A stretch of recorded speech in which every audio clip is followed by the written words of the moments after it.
En el nombre del Padre, y del Hijo, y del Espíritu Santo. Amén. Acepta, querida Madre y Reina mía, toda mi persona y cuanto con la gracia de tu querido Hijo he podido hacer de bueno. Yo mismo no soy capaz de conservarlo, dadas mi debilidad e inconstancia, y la forma en que me combaten continuamente mis enemigos espirituales. Veo todos los días caer por tierra los cedros del Líbano, y convertirse en aves nocturnas las águilas que volaban en torno al sol. 1000 justos caen a mi izquierda, 10.000 a mi derecha. Mas yo confío en ti, mi poderosa y más que poderosa Madre. Tenme que no caiga, conserva mis bienes que no me saqueen, protege en mí la vida divina, defiende a quien a ti se ha consagrado. Yo te conozco bien y en ti confío. Eres la Virgen fiel a Dios y a los hombres, que no dejas perder nada de cuanto a ti se confía. Eres la Virgen poderosa. Nadie podrá hacerte daño, ni perjudicar tampoco a los que tú amas. Amén. ¿Quién como Dios? Nadie como Dios. Un saludo para todos en el Señor. Bienvenidos a esta preparación para la consagración total a Jesús por María. Les habla Wilson Tamayo, misionero del movimiento Lazo de Amor Mariano, y hoy vamos para nuestra octava lección, el purgatorio y el cielo. Saben ustedes que estamos en estas 12 primeras lecciones como vaciándonos del espíritu del mundo y comprendiendo la dimensión trascendente que tenemos como seres humanos. Hemos venido hablando de las postrimerías del hombre, de la muerte, del juicio particular y universal. Hablamos del infierno, pero hoy vamos a hablar del misterio de nuestra salvación. Vamos a hablar de la gloria eterna y vamos a hablar de la purificación necesaria que necesitamos para entrar a esa gloria eterna, sea acá en la tierra con reparación, oración, mortificación e indulgencia, o en un estado llamado purgatorio. Vamos a empezar precisamente hablando del purgatorio. El Catecismo de la Iglesia Católica en el numeral 1030 define el purgatorio de esta manera: los que mueren en la gracia y en la amistad de Dios, es decir, las personas que mueren en gracia de Dios, que no mueren en pecado mortal, pero imperfectamente purificados, aunque están seguros de su salvación eterna, sufren después de su muerte una purificación a fin de obtener la santidad necesaria para entrar en la alegría del cielo. Vamos a entender entonces.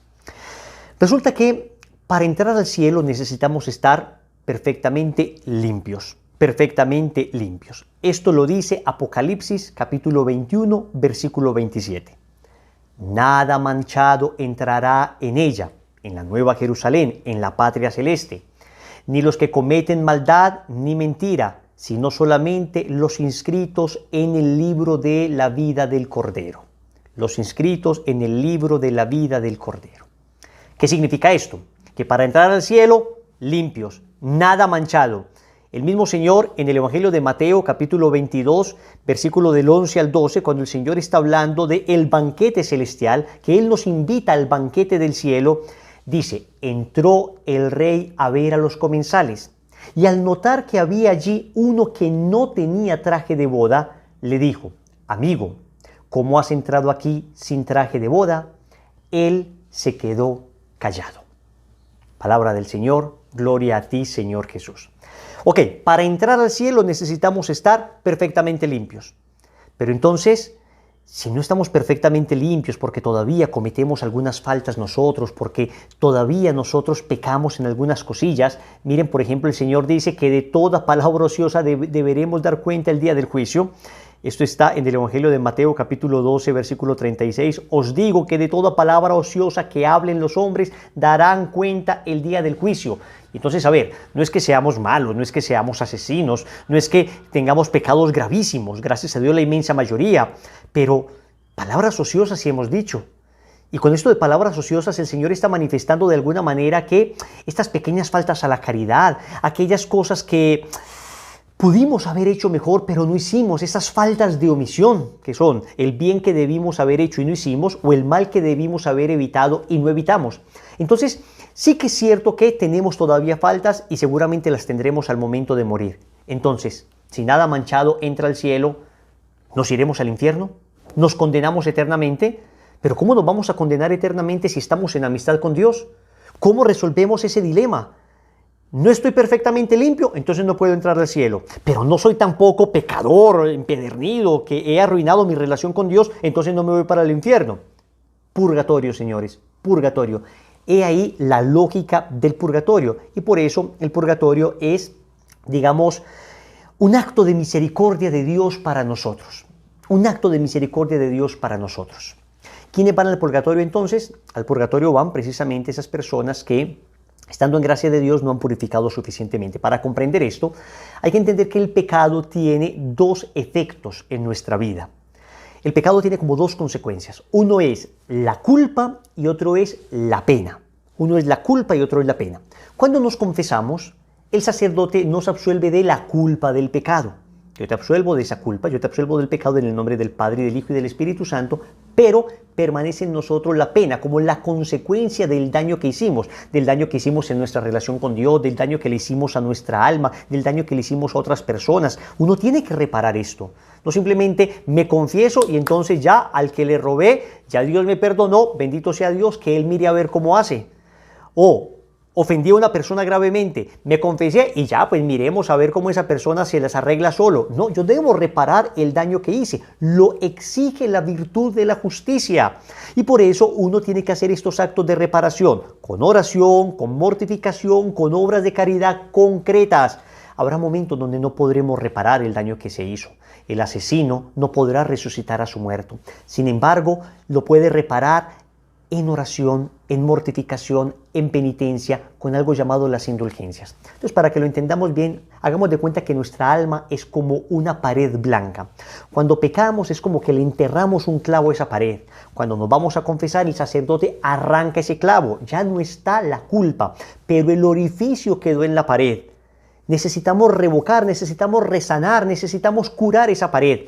Entonces, las famosas indulgencias lo que hacen es precisamente aplicar los méritos de Cristo por voluntad de la Iglesia para que esa pared sea resanada. Entonces existen indulgencias parciales. Significa que algunos de esos huecos se van resanando. Toda obra de caridad, toda oración, toda mortificación, asistir a la Santa Misa, todo lo que se haga de bien es una indulgencia parcial. Se gana una indulgencia parcial. Pero existe una posibilidad de ganar indulgencia plenaria. Esto es reparar toda la pared. Reparar toda la pared. Porque si es que yo muero aún sin clavos, pero con la pared llena de orificios, en el purgatorio tendré que reparar esa pared. Pero en esta tierra, a través de lo que se llama indulgencia plenaria, se podría reparar toda la pared, toda el alma. ¿Qué se necesita para ganar indulgencia plenaria? Primero, confesión sacramental. Segundo, comunión eucarística. Tercero, oración por el Papa. Cuarto, una obra que esté enriquecida por indulgencias. Hay muchas obras que la Iglesia ha enriquecido con indulgencia plenaria. Por ejemplo, la famosa bendición Urbi et Orbi del Papa. Urbi et Orbi significa a la ciudad de Roma y al mundo entero. Y el mundo entero. Una bendición que el Papa da en Pascua y en Navidad. Es una bendición muy especial y que extraordinariamente en algunos acontecimientos históricos difíciles de la humanidad el Papa ha dado. Entonces se gana indulgencia. Eso cumpliría, digamos, el cuarto requisito. Pero, por ejemplo, hacer el Santo Via Crucis, orar el Santo Rosario meditado con un grupo de personas, un retiro espiritual de 3 días, participar en una Eucaristía de primera comunión, participar en una ordenación sacerdotal. Son obras que la Iglesia ha dotado de indulgencia plenaria. Sería la cuarta condición. Y la quinta condición, que es la más difícil de todas, la renuncia a todo pecado y a todo afecto al pecado, inclusive venial. Usted puede hacer las primeras 4, confesarse, comulgar, orar por el Papa, una obra enriquecida de indulgencia, pero si no tenemos renuncia efectiva y afectiva al pecado, incluso venial, no ganamos indulgencia plenaria, ganaríamos indulgencia parcial, Por eso no todo el mundo que hace los 4 pasos gana la indulgencia plenaria. Se requiere una renuncia de verdad. Y cuando decimos una renuncia afectiva, nos referimos a que no solamente dejo de cometer el pecado. Hay personas que dejan de cometer el pecado, pero dicen, qué pesar que esto sea pecado. Yo no lo voy a hacer, pero qué pesar que esto sea pecado. No estoy diciendo que no signifique siempre una lucha rechazar la tentación. Claro que siempre significa una lucha, pero yo en esa lucha sé que esto que es pecado me daña y por eso lo rechazo. Hay una tentación, hay una inclinación. La inclinación, la tentación no significa que no he renunciado afectivamente al pecado, sino que cuando entiendo yo que Dios me pide evitar esto por el bien de mi alma, porque me ama, ahí he renunciado afectivamente y efectivamente al pecado. Por eso a mí me encanta visitar estas monjitas de claustros, estas monjitas que llevan años orando, porque son bancos de indulgencia plenaria. Son religiosas que han logrado desprenderse de tantas cosas y fácilmente tienen en su corazón ya un desapego tal al pecado afectivo y efectivo que fácilmente ganan indulgencia. Y siempre le digo a estas religiosas virtuosas, santas, ancianitas, casi siempre de conventos de clausura: hermana, ore por mi familia, ore por alguna persona que pienso yo pueda estar en el purgatorio, porque las indulgencias plenarias se ganan por uno mismo, o uno las puede aplicar por una persona que crea uno esté en el purgatorio. Se gana una al día, salvo caso de muerte, ¿no? Salvo caso de extremo, se podrían ganar 2 indulgencias en un mismo día, pero eso es, bueno, un caso excepcional. Si gano una y me pasa algo, estoy agonizando, puedo ganar otra ese mismo día. Pero en principio una al día. Y eso es importante. Cuando te consagras a la Virgen María, esto es importante que lo sepas también, nosotros los consagrados le entregamos esas indulgencias a la Virgen. Es lo que se llama el valor satisfactorio de nuestras buenas obras. Esto lo habla Montfort y lo hablaremos más adelante. Para decirle a la Virgen: tengo derecho a esta indulgencia para aplicarla a mí o a algún familiar, pero te la entrego a ti para que tú te encargues de aplicarla al alma del purgatorio, al fiel difunto que tú quieras. Miren qué bonito esto. Entonces, esto es lo que pasa con el tema del purgatorio. Seguramente muchos de nosotros ya estamos en gracia de Dios, pero si es que no ganamos indulgencia plenaria y no reparamos lo que hemos hecho, tendremos que ir al purgatorio y purificar allí aquellas cosas que no terminamos de purificar aquí. Es posible purificar aquí y es mejor purificar aquí. ¿Quién como Dios? Nadie como Dios. Entonces, es importante que entendamos que la idea del purgatorio aparece con toda claridad en las Sagradas Escrituras. No aparece la palabra purgatorio, como no aparece la palabra Trinidad, como no aparece la palabra encarnación, encarnación sí, anunciación, no aparece muchas palabras, y la Iglesia Católica no aparece. Que no aparezca la palabra no significa que no aparezca el concepto, que no aparezca la idea con claridad. Y vamos a ver cómo la idea aparece con absoluta claridad en la Sagrada Escritura. Primera de Corintios, capítulo 3, versículo del 11 al 15. Aquí San Pablo nos habla clarísimamente de un estado de purificación que se dará por fuego el día del juicio a cada uno de nosotros. Pues nadie puede poner otro cimiento que el ya puesto, Jesucristo. San Pablo está diciendo: todos tenemos una base sobre la que vamos a construir nuestra vida, que es Cristo. Si uno construye sobre este cimiento con oro, plata, piedras preciosas, madera, heno, paja, la obra de cada cual quedará al descubierto. Sobre Cristo, digamos, usted es bautizado, el hecho de que sea bautizado ya digamos que tiene usted la base, que es construir sobre Cristo, y habitualmente vive en gracia de Dios, pero puede construir una vida de virtud muy sólida, sobre oro, con oro, o una vida de virtud muy flaca, con paja. La manifestará el día del juicio, que ha de revelarse por el fuego. Está hablando de que el día del juicio de cada uno de nosotros habrá un fuego que probará nuestra obra. Y la calidad de la obra de cada cual la probará el fuego. Aquel cuya obra construida sobre el cimiento resista, recibirá la recompensa. Esa persona que fue abnegada, mortificada, sacrificada, orante, que se entregó por los demás, que fue fiel aún en las circunstancias más difíciles, que fue capaz de hacer la voluntad de Dios en cada momento, aún a pesar de la presión del mundo encima. Ok, para el cielo derecho, aquel cuya obra construida sobre el cimiento resista, recibirá la recompensa. Mas aquel cuya obra quede abrasada, quede quemada, sufrirá el daño. Él, no obstante, se salvará, quedará a salvo, pero no sin pasar por el fuego. Es decir, si nosotros no morimos en pecado mortal, sino en gracia de Dios, porque tenemos a Cristo como base, pero nos faltó mucha virtud, nos faltó mucha caridad sobre todo, mucho amor, mucha paciencia, nos faltó mucha generosidad, tuvimos el corazón manchado y no tuvimos una mirada limpia de corazón, no tuvimos un corazón puro, fuimos muy soberbios, muy bien, pero luchamos y estábamos amando al Señor, nuestra obra será probada por el fuego. Ese fuego purificador se llama purgatorio, También en el Evangelio de Mateo, en el capítulo 12, versículo 31 y 32, dice el Señor: por eso os digo, todo pecado y blasfemia se perdonará a los hombres, pero la blasfemia contra el Espíritu Santo no será perdonada. Y al que diga una palabra contra el Hijo del Hombre se le perdonará, pero al que la diga contra el Espíritu Santo no se le perdonará ni en este mundo ni en el otro. Más adelante podremos ver que es el tema del pecado contra el Espíritu Santo, que básicamente es la obstinación, el no querer convertirme. A pesar de que Dios me da todas las ayudas, o por desesperación, o por presunción, no me quiero convertir. Pero lo que nos interesa de este texto hoy es esta expresión final. No se le perdonará ni en este mundo ni en el otro, ni en esta vida ni en la otra. El Señor está hablando de pecados que se perdonan en esta vida y en la otra, y de pecados que no se perdonan en esta vida ni en la otra. ¿Cuál es el único pecado que no se perdona ni en esta vida ni en la otra? El pecado contra el Espíritu Santo.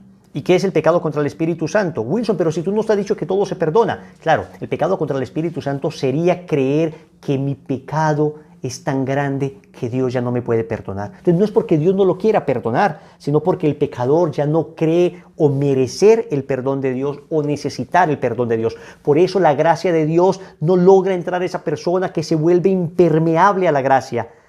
Ese pecado no se perdona ni en esta vida ni en la otra. En cambio, el que se arrepiente, el que pide perdón, no importa lo que haya hecho, es perdonado en esta vida o en la otra, en el purgatorio. ¿Quién como Dios? Nadie como Dios. Debemos decir una palabrita también sobre los fieles difuntos. He dicho muchas veces almas del purgatorio, fieles difuntos.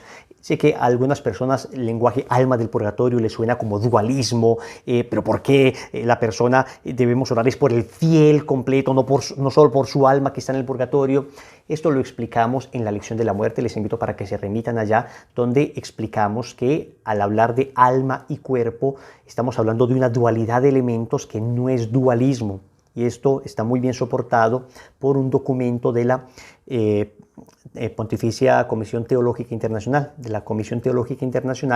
que habla de la necesidad para explicar la escatología, para explicar las postrimerías, para explicar los novísimos, de hablar de alma y cuerpo. Pero hablemos pues de los fieles difuntos. Tenemos que orar por los fieles difuntos. Tenemos que tener una especial caridad con estas personas que se encuentran en este momento purificando y que no pueden hacer nada por ellos mismos más que esperar purificar y más que esperar recibir nuestras oraciones. Por eso en cada rosario decimos: ánimas del purgatorio, quien las pudiera aliviar, que Dios las saque de penas y las lleve a descansar, y rezamos un Padre Nuestro, Ave María y Gloria. Por eso en la misa ofrecemos por ellos, para que el Señor les conceda la gracia de salir rápidamente del purgatorio y llegar al cielo. Del purgatorio ya no se puede devolver una persona al infierno. El que está en el purgatorio ya se salvó, ya lo que sigue es el cielo, sí o sí, sí o sí. Pero entonces debemos tener una especial caridad, un especial acto de amor con estas personas, especialmente con nuestros familiares. ¿Quién como Dios? Nadie como Dios. Pero hablemos del cielo, porque entonces del purgatorio llegamos al cielo. ¿Podemos ir directamente al cielo? Si ganamos indulgencia y somos suficientemente santos, sí, y sería lo ideal, y hacia allá tenemos que aspirar directamente al cielo. Ahora, el que llegue al purgatorio ya se salvó, pero tenemos que aspirar directamente al cielo. Al momento de hablar del cielo, tenemos que mencionar aquello que dijo San Pablo en la primera carta a los Corintios, capítulo 2, versículo 9. Más bien, como dice la Escritura, anunciamos lo que ni el ojo vio, ni el oído oyó, ni el corazón del hombre llegó, lo que Dios preparó para los que le aman. Señores, San Pablo de entrada nos dice: esto es indescriptible. Esto es indescriptible. Cualquier cosa que digamos nosotros del cielo quedará corta. Cualquier imagen, por fabulosa que nos soñemos, cualquier cosa que podamos expresar, juntando todos los bienes de la humanidad, sumando todos los bienes sin mezclar mal alguno, es poco en proporción a lo que será el cielo y la gloria a la que hemos sido llamados. Para comprender un poquito, para rasguñar un poquito lo que es el cielo, pensemos cuánto costó el hecho de que tú y yo nos pudiéramos salvar. ¿Sabes cuánto costó? La sangre de Cristo. La sangre de Cristo costó que todo un Dios se hiciese hombre y muriera en una cruz de la forma más ignominiosa. Esto fue lo que costó el hecho de que tú y yo nos pudiéramos salvar. Si vemos el costo, entendemos el valor. Si vemos el costo, entendemos lo que será, comprendemos cuánto vale y valió la sangre de Cristo. Recordemos ese bello pasaje del Evangelio de San Juan, capítulo 3, versículo 16. Tanto amó Dios al mundo que entregó a su Hijo único para que todo el que crea en Él no perezca, sino que tenga vida eterna. ¿Cuánto es el cielo? ¿Cuán importante, cuán bello, cuán hermoso es que costó la sangre de Cristo? Que costó que el Hijo de Dios viniera a morir para que nosotros no nos condenáramos. Éramos unos condenados por el pecado de nuestros primeros padres. Merecíamos el infierno por el pecado de nuestros primeros padres. El cielo se nos había cerrado, pero Cristo viene y da su sangre en la cruz para que se vuelva a abrir el cielo, para que ese velo que teníamos se rasgue, ese velo que nos separamos de Dios se rasgue y podamos acceder ahora nosotros al cielo. Al cielo. Yo sé que cuando leemos las definiciones del cielo, que habla de la visión beatífica, de la vida con Dios, de la vida con los bienaventurados, puede que uno diga, no, es que como que no me convence mucho. Es que el cielo se entiende en términos de amor. El cielo es la plenitud del amor en el corazón de una persona. Es lo que más sacia la vida, el alma, el ser de una persona. El amor vivido en plenitud. Lo que te sacia a ti, lo que me sacia a mí, no son las cosas materiales. Un algo nunca me puede llenar. Lo que me llena es un alguien.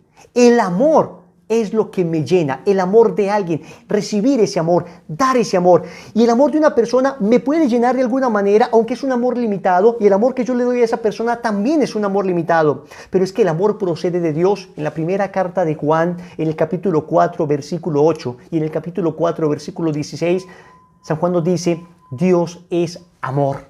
Amor es Dios. Dios y amor son sinónimos. Cuando nosotros amamos, estamos dando a Dios. Cuando recibimos amor, estamos recibiendo a Dios. Cuando hay un amor verdadero, es a Dios a quien se da y es a Dios a quien se recibe. Pues el cielo será esa plenitud de amor. Tú y yo hemos estado enamorados. Yo sigo muy enamorado de mi esposa, de mis hijos, de mis papás. Sigo muy enamorado de Jesús, de María. Pero es que el amor es lo que más plenifica. El amor sacia plenamente. No hay nada que pueda compararse con el amor. Ni el sexo, ni las cosas materiales. El sexo es maravilloso cuando está en el marco del amor. Cuando está en el marco del amor. Pero el solo sexo por sexo, el placer por placer, no planifica al hombre. Planifica al hombre el placer en el marco del amor. Lo que planifica siempre es el amor. Y el cielo será la experiencia más sublime de amor. Y una experiencia eterna, una experiencia que no se acabará, un amor que no se agotará, un amor que no conoce bemoles, un amor que no conoce reveses, un amor que no defrauda. He ahí el cielo. Por eso, cuando el catecismo habla del cielo, dice, es ver a Dios. Y cuando veas a Dios, cuando vemos a Dios, vemos toda la felicidad, todo el gozo, toda la alegría. Yo vivo en Colombia. Y en mi país, desafortunadamente, hemos tenido la desgracia de sufrir el flagelo de la violencia, de los secuestros. A mí no se me olvida, en una ocasión, un pobre señor un político fue secuestrado durante años. Dejó a sus niños pequeñitos, dejó a sus niños de 4 o 5 añitos. Y el hombre fue secuestrado 14, 15 años.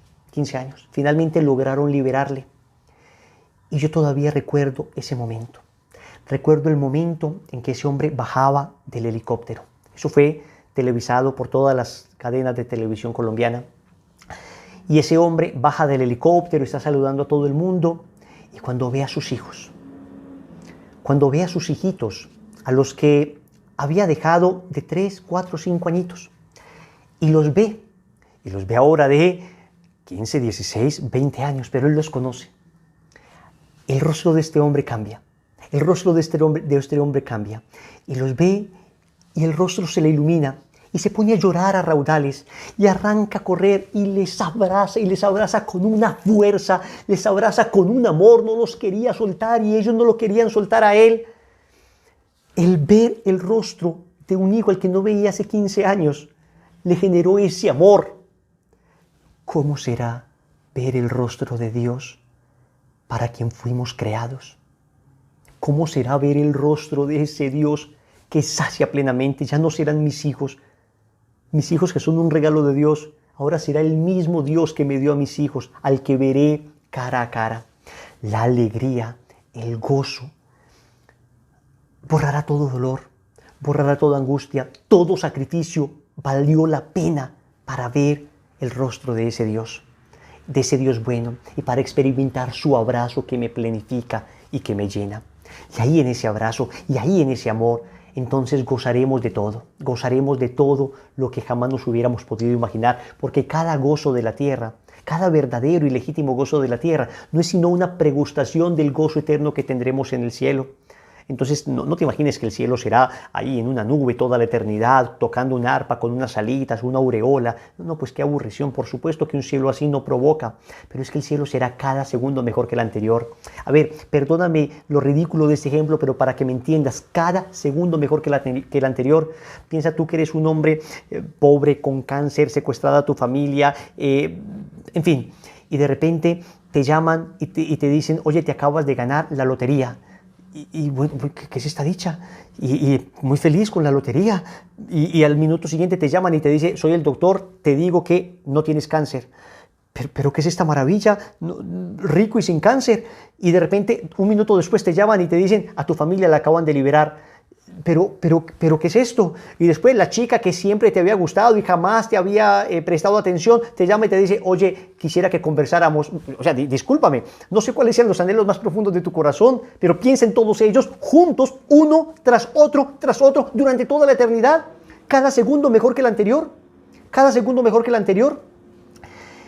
Un sacerdote, el padre Clemente González, describe el cielo así.